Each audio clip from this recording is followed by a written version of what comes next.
Selamat sejahtera semua dan selamat datang ke podcast pada hari ini. Tajuk hari ini berkaitan situasi yang boleh dikatakan sudah menjadi kebiasaan kepada para individu yang aktif di media sosial, iaitu isu cancel culture. Sekali tersalah cakap, itu merana kerana netizen. Dalam dunia media sosial sekarang, ada satu kesalahan kecil boleh menghancurkan hidup seseorang. Tapi persoalannya, adakah perbuatan menghukum atau mengkritik satu individu di media sosial itu wajar? Sebelum kita bercakap tentang tajuk ini dengan lebih lanjut, saya disertai oleh 3 bintang jemputan hebat. Selamat datang, sila perkenalkan diri anda kepada para pendengar yang belum mengenali anda. Hai semua, saya Cleo dan saya ditemani dengan kawan-kawan saya yang Syamil Molek, dan saya sangat teruja juga kerana Eric juga telah menjemput saya ke podcast ini. Hello, saya ingin mengucapkan terima kasih pada host Eric kerana menjemput saya. Saya Pucu Nakila Balkis yang antara panel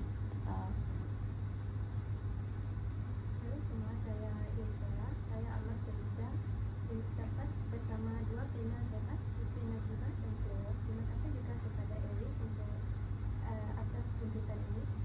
Saya tak sabar untuk berkongsi pandangan tentang topik kita ini. Terima kasih para panel dan terima kasih juga kepada semua kerana telah menerima jemputan saya untuk datang ke sesi podcast saya untuk datang kita pada hari ini. Seperti yang telah saya sebutkan, tajuk kita adalah cancel culture. Isu ini bukan lagi perkara baru dalam kalangan masyarakat kita. Seringkali kita mendengar isu seseorang itu di-cancel, dipatahkan, atau boleh kita lakukan satu individu yang menjadi sasaran kecaman dan reaksi negatif secara meluas daripada netizen terutama sekali di media sosial sekarang. Pada pendapat semua, apakah faktor yang anda rasa yang menyumbang kepada isu atau fenomena ini? Terima kasih Eric. Tidak bermula, mungkin ada setengah di sini yang tidak memahami apa itu cancel culture. Dan seperti yang dikatakan oleh Eric sebelah tadi, kerana ini merupakan satu individu yang mengecam kecaman yang bagi saya secara jujur agak kuat imbasnya berbanding kena tangkap oleh polis. Ya, dan ini kebiasaannya berlaku di social media seperti X yang dikenali sebagai Twitter sebelum ini. Penggunaannya adalah ramai penggunaannya ialah orang-orang remaja dan ada juga dalam kalangan bawah 30 tahun. Dan saya pernah terbaca dalam research website Pew Research Center yang membahas tentang warga Amerika tentang cancel culture ini sebenarnya adalah satu slang dan yang merujuk kepada memutuskan hubungan dengan seseorang. Ya, so penulis lagunya Nile Rodgers menulis lagu tersebut selepas dia mengalami temu janji yang buruk dengan seorang wanita yang cuba menyalahgunakan status selebritinya. Rupanya istilah itu dah lama wujud, cuma baru dipopularkan dalam 2-3 tahun gitu. Dipopularkan 2-3 tahun lepas. Tragic juga latar belakang lagu tu. Kalau perkara tu bagus sekarang, mesti perempuan tu sudah kena macam habis-habisan.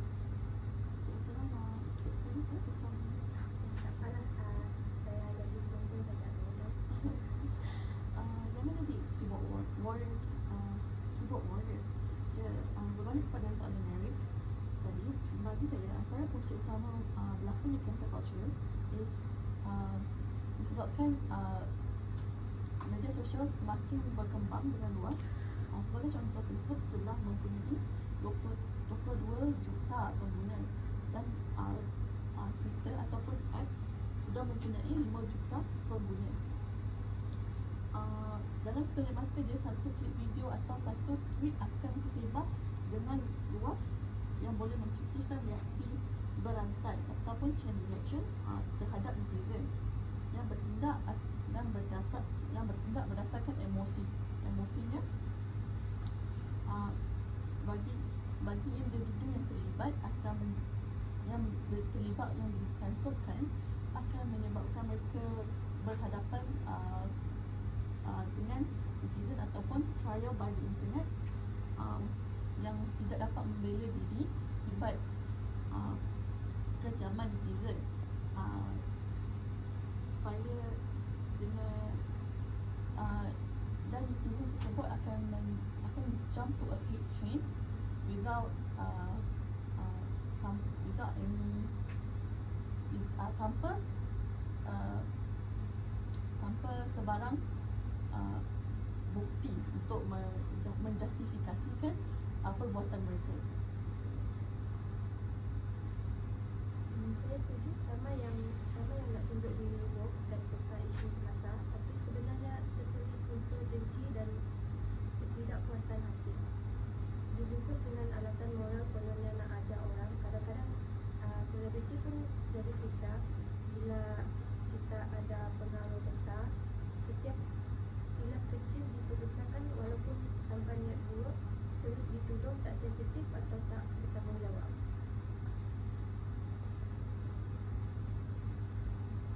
Saya juga ada terbaca dalam Twitter iaitu X bahawa isu yang berlaku dalam industri K-pop, walaupun dari luar macam wow gempatnya artis, lagu sedap dan tiada isu para peminat semua baik, tapi di sebaliknya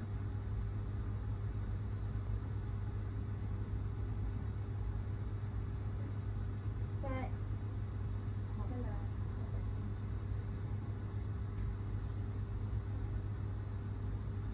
Kak dan Kak, lepas tu mula daripada host lah. ya kamu Okey, Kan? okey boleh mula.